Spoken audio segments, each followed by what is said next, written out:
Olá, excursionista, tudo bem com você? Nosso item hoje é o item 2 da sessão Descoberta Espiritual, mas esse vídeo aqui, ele é a parte 2 de um vídeo que já foi postado. Bom, nós vamos continuar lendo uma série de versos e dando a explicação para esses versos, tá bom? Nós vamos começar hoje com a letra D, que é 1 João 2,14. E tá escrito assim: Filhinhos, eu escrevi a vocês porque conhecem o Pai. Pais, eu escrevi a vocês porque conhecem aquele que é desde o princípio. Jovens, eu escrevi a vocês porque são fortes. E em vocês a palavra de Deus permanece, e vocês venceram o maligno. Olha só que verso interessante. João, quando ele escreveu esse livro, ele estava muito preocupado com a relação e as atitudes das pessoas que já conhecem a Deus. Mas nesse verso especificamente ele veio falar sobre a família.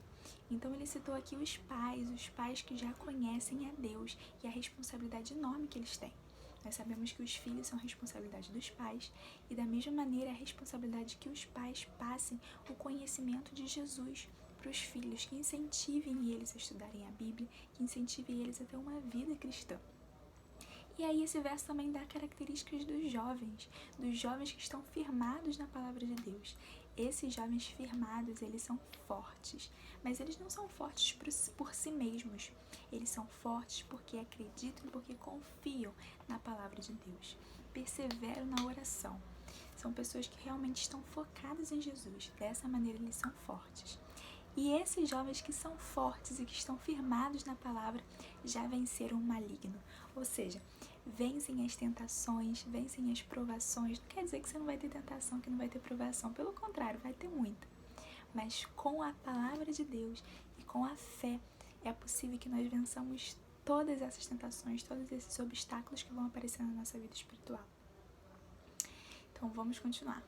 O próximo capítulo, o próximo verso é 2 Crônicas 20:20. Vou abrir aqui também. Está escrito assim: De madrugada, partiram para o deserto de Tecoa. Quando estavam saindo, Josafá lhes disse: Escutem-me, Judá e povo de Jerusalém. Tenham fé no Senhor, seu Deus, e vocês serão sustentados. Tenham fé nos profetas do Senhor e terão a vitória. Olha só, esse verso está se passando em um contexto de guerra.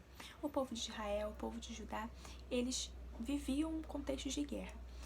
E o rei Josafá, ele estava preocupado, ele estava apreensivo, né? Como eu acredito que qualquer um fica antes de uma guerra. Mas ele escolheu dizer para o povo que eles precisavam ter fé em Jesus, que eles precisavam ter fé em Deus. Então ele se posicionou como alguém que acreditava que Deus era capaz de dar a vitória para eles. E assim, em um contexto histórico, a gente vê que em todo o Antigo Testamento, né, onde conta a história do povo de Israel, mostra que quando o rei ele seguia Deus, o povo também seguia. Mas quando o rei deixava de lado, ia seguir outros deuses e rejeitava o verdadeiro Deus, o povo fazia a mesma coisa. Então Josafá aqui foi muito virtuoso, porque ele disse que Deus, a vitória estava nas mãos de Deus e fez que o povo confiasse nisso. Então ele deu uma nova perspectiva ao povo, ele fez que o povo também acreditasse no que ele estava falando. Então, da mesma maneira, hoje, nós devemos saber que Deus é capaz de resolver as nossas batalhas, de vencer as nossas batalhas espirituais, os nossos medos, mas para isso devemos confiar inteiramente no nosso Deus, porque Ele é forte o suficiente para resolver todo e qualquer problema. Isso também não quer dizer que é certo de que Ele vai te livrar de todo perigo, de toda tribulação, de todo problema. Não, mas mesmo que Ele não te livre, Ele continua sendo Deus. Ele sabe melhor para nós. Existem coisas que nós precisamos passar. E nós não vamos entender aqui na Terra, só vamos entender quando chegarmos no céu. Mas a nossa confiança, a confiança da nossa vitória precisa estar no fato de que estamos do lado certo, do lado do Deus Todo-Poderoso, que pode nos livrar de todo e qualquer problema e situação. Agora, o último verso de hoje está lá em Salmo 46, que é um salmo inteiro para a gente ler na realidade. Deixa eu abrir aqui. Ele diz assim: Deus é nosso refúgio e a nossa fortaleza, auxílio sempre presente na adversidade. Por isso não temeremos, Ainda que a terra trema e os montes afundem no coração do mar, ainda que estrondem as águas turbulentas e os montes sejam sacudidos pela sua fúria. Há um rio cujos canais alegram a cidade de Deus, o santo lugar onde habita o Altíssimo. Deus nela está, não será abalada. Deus vem em seu auxílio desde o romper da manhã. Nações se agitam, reinos se abalam, ele ergue a voz e a terra se derrete. O Senhor dos exércitos está conosco, o Deus de Jacó é a nossa torre segura. Venham, vejam as obras do Senhor, seus feitos estarrecedores na terra. Ele dá fim às guerras até os confins da terra. Quebra o arco e despedaça a lança. Destrói os escudos com fogo. Parem de lutar, saibam que eu sou Deus. Serei exaltado entre as nações, serei exaltado na terra. O Senhor dos exércitos está conosco. O Deus de Jacó é a nossa torre segura. Nossa, esse verso é um verso de consolo, é um verso que traz paz, porque nesse verso Davi descreve uma situação assim totalmente incomum, a terra sendo abalada de uma maneira que a gente nunca viu. E mesmo assim ele diz que a nossa confiança precisa estar em Deus, porque Deus é capaz de fazer tudo. Essa situação que foi descrita aqui é uma situação inclusive muito pior do que o coronavírus que nós estamos vivendo. É um abalo total das estruturas da terra. Uma coisa que nós nunca vivemos. E se até nesse abalo total, na destruição de tudo, Deus é refúgio, Deus é fortaleza, Deus é certeza de que tudo vai ficar bem, quem dirá no coronavírus que nós estamos passando? Deus é capaz de resolver qualquer problema. Nós precisamos confiar. E quando nós confiamos, nós recebemos uma coisa muito importante que é capaz de mudar a nossa vida. Nós recebemos a paz. Então pode cair o mundo ao nosso redor, mas nós estamos em paz, porque confiamos que somos filhos de alguém que criou a natureza, de alguém que nos criou, de alguém que é capaz de resolver qualquer situação que nós estejamos, qualquer problema, qualquer vírus, qualquer doença. E se for da vontade dele, tudo será resolvido no momento certo, porque tudo tem um porquê. Bom, os nossos versos foram esses, nós chegamos ao fim desse item, faça o seu relatório. Mas eu quero falar uma coisinha extra, uma coisinha especial. Nessa mesma sessão, a sessão de descoberta espiritual, no item 6, tem uma leitura bíblica que vocês devem fazer. É uma leitura muito dinâmica e divertida na realidade, porque é a leitura dos evangelhos, a leitura de Atos dos Apóstolos.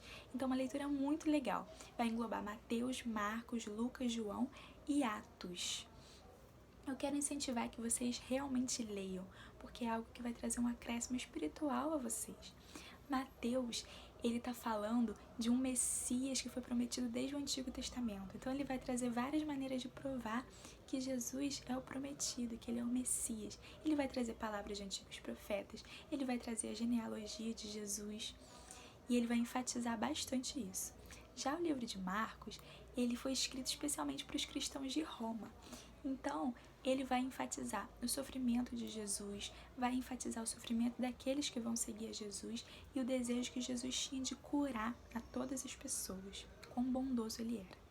Já o livro de Lucas, ele foi escrito para Teófilo, que era o antigo aristocrata da época. E ele veio aí para provar que Jesus é o Filho de Deus e mostrar as boas obras que Jesus fazia aqui na Terra quando esteve aqui entre nós. O livro de João é uma reflexão muito especial sobre o ministério de Jesus. Ele vai destacar também a glória, o sacrifício de Jesus e o papel do Espírito Santo depois que Jesus subiu ao céu. E o livro de Atos, que vai mostrar, relatar a caminhada, o começo da igreja primitiva, e as coisas maravilhosas que a igreja fazia, que os apóstolos faziam. E é um livro que traz a conversão de Paulo, aquela história tão bonita de Saulo, na realidade, né? Saulo que virou Paulo. É um livro muito bonito. Não percam essa oportunidade de ler um pouquinho da Bíblia, ainda mais livros tão gostosos de serem lidos, porque trazem a história de Jesus quando esteve aqui na Terra. Então não deixem de fazer esse item, se dediquem, realmente leiam um capítulo por dia. Na verdade, nem são todos os capítulos que o cartão pede para ler, mas leiam todos os dias e se dediquem a entender, não só a ler, passar corrido, mas a entender o que a Bíblia está querendo dizer para vocês, tá bom? Um beijo!